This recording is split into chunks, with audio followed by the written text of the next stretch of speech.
Hey guys, it's Practical Psychology here, and in this video, we're going to be reviewing the book Outwitting the Devil. So the book Outwitting the Devil was written by Napoleon Hill, who also wrote the famous Think and Grow Rich, which is a book that has been stated as one of the top 10 self-help books for over 50 years. Now in this review, you will learn why it's hard for you to find your passion, how to stay away from being a drifter, which was what Napoleon called people who didn't know their purpose, and 7 specific traits to seek for mental, physical, and financial success. So most of the book is actually set up as an interview between Napoleon and the devil, but the first chapter is how Napoleon learned to be successful and why he is accredited to write this book, or at least have this interview. Andrew Carnegie gave him an idea to interview all of these successful people in the world, along with those who failed so that he wasn't biased, and summarized everything that he learned. Andrew warned him though that it would take over 20 years, but Napoleon basically did it, and put everything he learned in Think and Grow Rich and this book. Now, a lot of people that know about Think and Grow Rich don't actually know about this book, but I found this book was way easier to read. So in the second chapter, Napoleon talks about the importance of giving value before trying to get something in every relationship, and I would say this is right in line with the whole idea that Gary Vaynerchuk had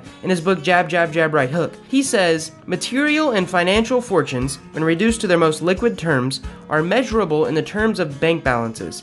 Bank balances are no stronger than banks, which I basically take as a note to remember that relationships will always be more valuable than money or material success, and you can raise the value of a relationship by adding experiences to it. So the third chapter starts the tango between back and forth of Napoleon Hill asking the devil questions. There's lots of cool stuff in here, and it's a super easy read. The devil boasts that he has 98% of the world in his control, and that he uses 6 main power sources to control it: fear of poverty, fear of criticism, fear of ill health, fear of loss of love, fear of old age, and the fear of death. Have you ever been afraid to accomplish something from these fears? Think of how many businesses in the past have failed because of these, and how many companies are thriving because they finally got past some of these fears. For example, McDonald's was built from a man who was almost 60 years old. Do you think he was afraid of old age? What about Tesla? It was started because Elon Musk wanted to be criticized. In fact, he completely blew over the fear of criticism. He wanted to change how electric cars were seen. The devil says the opposition to these powers, these fears, are love, faith, hope, and optimism, which certainly are seen in thriving businesses and successful people. The devil says his greatest enemies are those who inspire people to act. People like Socrates, Confucius, Abraham Lincoln. Can you think of anybody else? Maybe Gary Vaynerchuk? I hope my channel has been successful at giving you the tools, knowledge, and motivation to act. One thing that I found interesting in this chapter is that the devil says, I have corrupted the minds of the young by teaching them to drink and smoke, but they have baffled me through their tendency to think for themselves. Napoleon also states in the book about the negativity of cigarettes, which the devil says break down the power of persistence and endurance. Now, this is important because you have to remember this book was written in 1938. A time before scientific evidence of nicotine and other chemicals in the cigarettes were deemed addictive or destructive. My favorite chapter is chapter 4. This is where Napoleon gets the devil to give out his greatest trick, and that is leading people to become drifters. Now, a drifter is someone who is influenced or controlled by their circumstances outside of their own mind. Sounds like someone who's not proactive, right? For example, someone who has a lot of opinions, but what you will notice about them is that they are not their own opinions. The devil says they are his opinions from other people. Drifters also don't know what they want in life, and since they aren't exercising or actually using their brain, the devil gains control of it. Now, how many people do you know that are like this? Have you scrolled through Facebook lately? The second greatest trick the devil has in winning people over is to persuade them to his thinking before they are even born. Now, Napoleon figures out many people are born into certain patterns of thinking simply because that's the way their parents thought, and I'm sure that you can relate. One great quote that I circled twice is, "The mind is nothing more than the sum total of one's habits." This means if you take all the habits in your life or someone else's life, you can accurately predict where they will be in the future. Later, the devil explains that if all the habits created early in a child's life aren't conducive to them becoming a drifter, he will make them a drifter in school. The majority of people become drifters in school because they have no idea of their future occupation. They have no definitiveness of purpose, and we'll talk about this term later. The devil says school children are not taught to develop and use their own minds, but to adopt and use the thoughts of others. And I really like this quote. I won't make a comment on it, but how do you feel about this? Leave a comment below. He also says children are sent to school to make good grades and to learn how to memorize, not to learn what they want in life. So do you know how powerful this is? What if there was a class in high school that taught you how to find out what you wanted in life? One that gave you the time to prepare and actually think about what was important to you and how to find out what you're good at. I bet this would be the most valuable class of all high school curriculum. Anyways, there are other ways to become a drifter than to be born into drifting parents or going through a horrible school system, and I'll list a couple ways before moving on to how to be the opposite of a drifter. The devil says he uses marriage. I cause married people to bicker and nag over money matters. I cause them to quarrel over how to raise their children. I engage them in unpleasant controversies between their friends.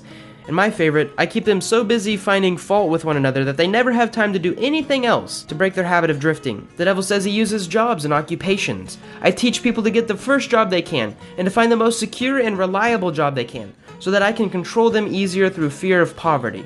The devil also mentions money. I teach people bad spending habits and forbid them from tracking their budgets, which causes them to have an even greater fear of poverty. So now that we know what a drifter is and how to become a drifter, I'll teach you what Napoleon said about how to become a so-called non-drifter and to find your purpose. One of the most important things to a non-drifter is their definitiveness of purpose, specifically their reason for being.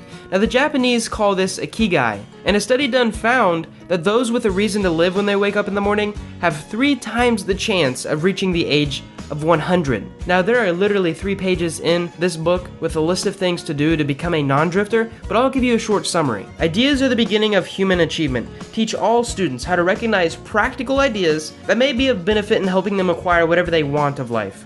Teach students how to budget and how to use time. And above all, teach the truth that time is the greatest asset available to human beings, and the cheapest.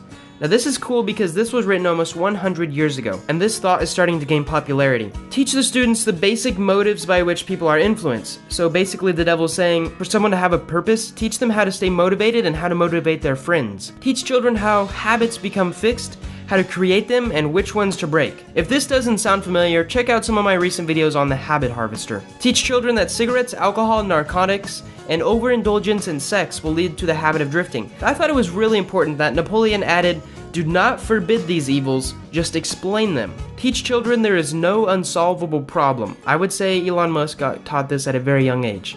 Teach children to be true to themselves and at all times, since they cannot please everybody, therefore to do a good job of pleasing themselves. This basically means self-love. So to end this review, I want to give you 7 steps Napoleon gave to achieve spiritual, mental, physical, and financial freedom. Number 1 is definitiveness of purpose. Basically, find your reason on this planet. Wake up every morning knowing what it is. Tip number 2 is self-mastery. Learn how to be disciplined and persistent when it's not easy. Tip number 3 is learning from adversity. Now, if you have a purpose, if you know your reason on this planet, learning from adversity will come easier because you will know not to give up, and one obstacle is not going to derail you from your purpose. Tip number 4 is controlling your environment. Learn that you are the sum of the 5 people that you spend most of your time with, and control your environment. If going to a bar late at night is not conducive to your goal, don't do it. And if hanging up your budget on your wall every month will help you reach your goal quicker, then do it. Control your environment. Tip number 5 is time. Now, if you've never read the book, The Compound Effect, I highly recommend you read it. But it basically takes this concept and expands it into something immense. Basically learn that time will compound, and any habit that you have will be 100 times better or worse with time. Tip number 6 is harmony. Now, I didn't really understand this one, but it had a lot to do with mixing time and your environment. The last tip, number 7, is caution. This is Napoleon's word for thinking before you act, which basically means planning ahead.